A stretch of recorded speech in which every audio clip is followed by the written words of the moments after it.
வணக்கம் ஆண்டர்பிரினர்ஸ். நம்ம வீட்டுக்காக ஒரு டிவியோ இல்லை ஒரு ஃப்ரிட்ஜோ வாங்குகிறோம். அதுக்கான பணத்தை இன்ஸ்டால்மெண்ட்டில் கட்டுறோம், கரெக்டுங்களா? இதே மாதிரி நம்ம கட்ட வேண்டிய இன்கம் டேக்ஸையுமே இன்ஸ்டால்மெண்ட்டில் கட்ட முடியுமா? என்னை வச்சு ஒன்றும் காமெடி பண்ணலையே. எஸ், முடியும். இதோட பேர் தான் அட்வான்ஸ் டேக்ஸ். பணம் சம்பாதிக்கக்கூடிய ஒவ்வொருத்தரும் தாங்க எவ்வளோ சம்பாதிச்சோம், அதுக்கு எவ்வளோ வரி கட்டணும் அப்படின்றத இன்கம் டேக்ஸ் ரிட்டர்ன்ஸாக சப்மிட் பண்ணோம். அது மட்டும் இல்லாமல் அவங்க சம்பாதிச்ச பணம் ஒரு சீலிங் லெவலில் தாண்டுது அப்படின்னா அதுக்கான வருமான வரி தொகையையும் கட்டணும். இது ஒவ்வொருத்தருக்கான அடிப்படை கடமை. அது மட்டும் இல்லாமல் சட்டப்படி கட்டாயமும் கூடங்க. அதே சமயம் இது ஒரு பெரிய பேர்டனும் இல்லையா? நம்ம லம்சமாக ஒரு 30,000, 50,000, 1 லட்சம், 2 லட்சம் அப்படின்னு வருமான வரி தாக்கல் செய்கிறது ஒவ்வொருத்தருக்குமே ஒரு பெரிய பேர்டன் தான். ஸோ நம்ம கட்ட வேண்டிய வருமான வரி தொகையை பிரித்து இன்ஸ்டால்மெண்ட்டில் கட்டக்கூடிய ஒரு ஸ்கீமோட பேர் தான் அட்வான்ஸ் டேக்ஸ்.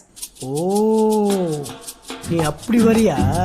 ஸோ இன்றைக்கி நம்ம இந்த வீடியோ மூலிமா அட்வான்ஸ் டேக்ஸ்னால் என்னென்னு டீட்டெயில்டாக பார்க்க போகிறோம். அது மட்டும் இல்லாமல் யாரெல்லாம் கட்டாயம் இந்த அட்வான்ஸ் டேக்ஸ் கட்டணும், எவ்வளவு கட்டணும் பார்த்துடலாமா? சரிங்க. இன்னொரு முக்கியமான விஷயங்க, நிறைய பேருக்கு சொந்தமாக பிஸ்னஸ் ஆரம்பிக்கிறோன்னு ஒரு ஆசை இருக்கும். ஆனால் ஏதோ ஒரு சில காரணங்களுக்காக பிஸ்னஸ் ஆரம்பிக்கணுன்ற அந்த கனவை தள்ளி போட்டுகிட்டே போவாங்க.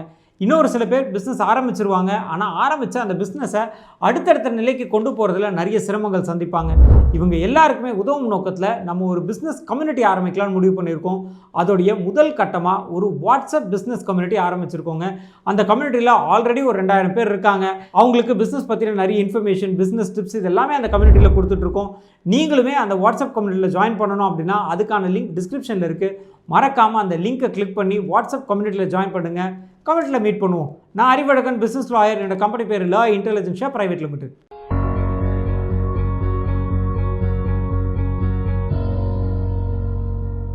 சரிங்க, இந்த அட்வான்ஸ் டேக்ஸ் அப்படின்னா என்னன்றதை பற்றி டீட்டெயில்டாக பார்த்துருவோம். ஓகே. அட்வான்ஸ் டேக்ஸ் அதோட பேர்லேயே இருக்கு இல்லையா? நீங்கள் கட்ட வேண்டிய வருமான வரி தொகையை முன்கூட்டியே, அதாவது அட்வான்ஸாக கட்டக்கூடிய ஒரு சிஸ்டத்தோட பேர் தான் அட்வான்ஸ் டேக்ஸ் அப்படின்னு பார்த்தோம். சரிங்க, கொஞ்சம் விலாவரியாக சொல்கிறேன் ஸோ தட் இன்னும் எளிமையாக புரியும். நம்ம ஒரு ஃபினான்ஷியல் இயரில் சம்பாதிக்கக்கூடிய பணம் இருக்குது இல்லைங்களா? அந்த பணத்துக்கான வருமான வரி தொகையை அடுத்த ஃபினான்ஷியல் இயரில் செலுத்துவோம், கரெக்டுங்களா?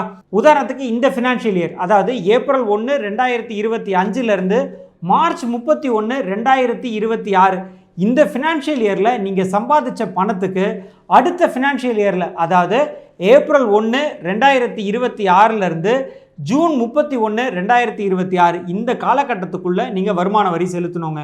ஆனால் அரசாங்கம் என்ன சொல்லுது அப்படின்னு பார்த்தீங்கன்னா, நீங்கள் கட்ட வேண்டிய தொகையை அவ்வளோ நாள்லாம் இழுத்தடிச்சிட்டு இருக்காதீங்க.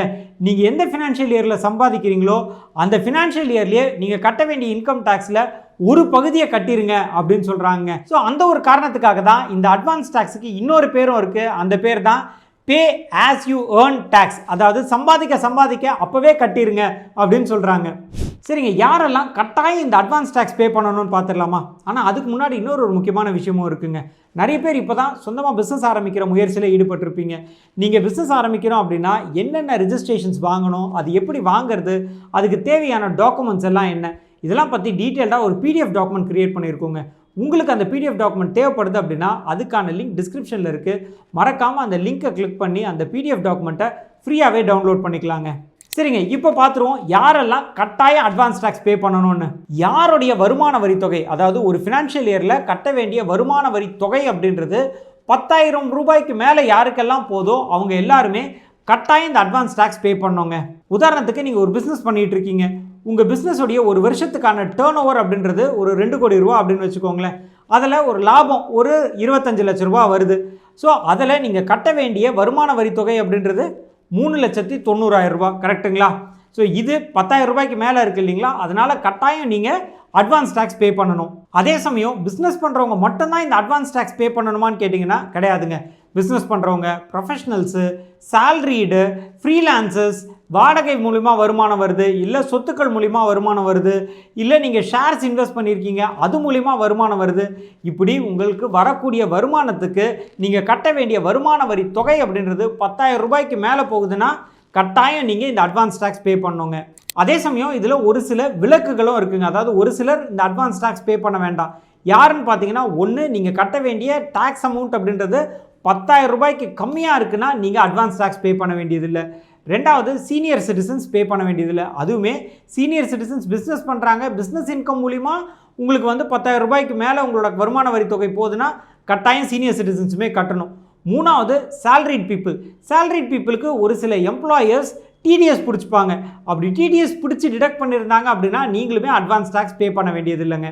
சரி, அடுத்து ஒரு சிலருக்கு சந்தேகம் இருக்கும், நான் அட்வான்ஸ் டேக்ஸ் பே பண்ணல, என்னங்க பிரச்சனை அப்படின்னு கேட்டால், உங்களுக்கு நீங்கள் எவ்வளோ பணம் கட்டணுமோ அதுக்கு இன்ட்ரெஸ்ட் போடுவாங்க. அது மட்டும் இல்லாமல் ஒரு 10,000 ரூபாய் வரைக்கும் ஃபைனும் போடுவாங்க. ஸோ இதை தவிர்க்கணும் அப்படின்னா கட்டாயம் நம்ம அட்வான்ஸ் டேக்ஸ் பே பண்ணிடணுங்க. சரிங்க, ஃபைனலாக இந்த அட்வான்ஸ் டேக்ஸ் அப்படின்றது எந்த தேதிக்குள்ளே, அதாவது இதுக்கான டியூ டேட் என்னன்னு பார்த்துடலாமா? முதல் தவணை அப்படின்றது ஜூன் 15க்குள்ளே நீங்கள் கட்டணுங்க. எவ்வளோ பர்சன்டேஜ் கட்டணும்னா, நீங்கள் கட்ட வேண்டிய மொத்த வருமான வரி தொகை இருக்குது இல்லைங்களா, அதிலிருந்து 15% இந்த ஜூன் 15க்குள்ளே நீங்கள் கட்டிடணும். அடுத்த ரெண்டாவது இன்ஸ்டால்மெண்ட் அப்படின்றது செப்டம்பர் 15. இந்த செப்டம்பர் 15க்குள்ளே அடுத்த 30%, அதாவது முதல் 15 அடுத்த 30, மொத்தமாக 45% நீங்கள் இந்த செப்டம்பர் 15க்குள்ளே கட்டியிருக்கணும். அடுத்து மூணாவது தவணை அப்படின்றது டிசம்பர் 15ஆம் தேதிக்குள்ளே இந்த மூணாவது தவணையான 30% நீங்கள் கட்டியிருக்கணுங்க. ஸோ ஆக மொத்தத்தில் முதல் தவணையில் ஒரு 15%, ரெண்டாவது தவணையில் ஒரு 30%, இந்த மூணாவது தவணையில் ஒரு 30%, மொத்தம் இந்த டிசம்பர் 15க்குள்ளே நீங்கள் கட்ட வேண்டிய மொத்த வருமான வரி தொகையிலேருந்து 75% கட்டியிருக்கணுங்க. சரிங்க, கடைசி இன்ஸ்டால்மெண்ட், அதாவது இது வரைக்கும் நான் அட்வான்ஸ் டேக்ஸே பே பண்ணல இந்த ஃபினான்ஷியல் இயரில் அப்படின்னா, உங்களுக்கு கடைசி ஆப்ஷனாக மார்ச் 15 ஒரு இன்ஸ்டால்மெண்ட் இருக்குங்க. இந்த மார்ச் 15க்குள்ளே நீங்கள் கட்ட வேண்டிய 100% வருமான வரி தொகையும் கட்டிடலாங்க. ஸோ இந்த தேதிகள் தான் நீங்கள் அட்வான்ஸ் டேக்ஸ் பே பண்ணுறதுக்கான டியூ டேட்ஸுங்க. சரிங்க, இன்றைக்கி இந்த வீடியோ மூலிமா இந்த அட்வான்ஸ் டேக்ஸ் பற்றி நிறைய தகவல்கள் பார்த்தோம். கண்டிப்பாக நிறைய பேருக்கு இந்த அட்வான்ஸ் டேக்ஸில் சந்தேகங்களும் இருக்கும். உங்களுக்கான சந்தேகத்தை கமெண்ட் பாக்ஸில் கமெண்ட்டும் பண்ணலாம், இல்லை மேலே இருக்கக்கூடிய இந்த நம்பருக்கு வாட்ஸ்அப்லையோ இல்லை கால்லையோ உங்களோட சந்தேகங்கள் கேட்கலாம். கட்டாயமாக எங்களோட டீம் உங்களுக்கான சந்தேகங்களை தீர்த்து வைப்பாங்க. இதே மாதிரி இன்னொரு இன்ட்ரெஸ்டிங்கான இன்ஃபர்மேஷனோட அடுத்த வீடியோவில் உங்களை நான் சந்திக்கிறேன். நான் அறிவழகன், பிஸ்னஸ் லாயர். என்னோட கம்பெனி பேர் லா இன்டெலிஜென்ஷா பிரைவேட் லிமிடெட்.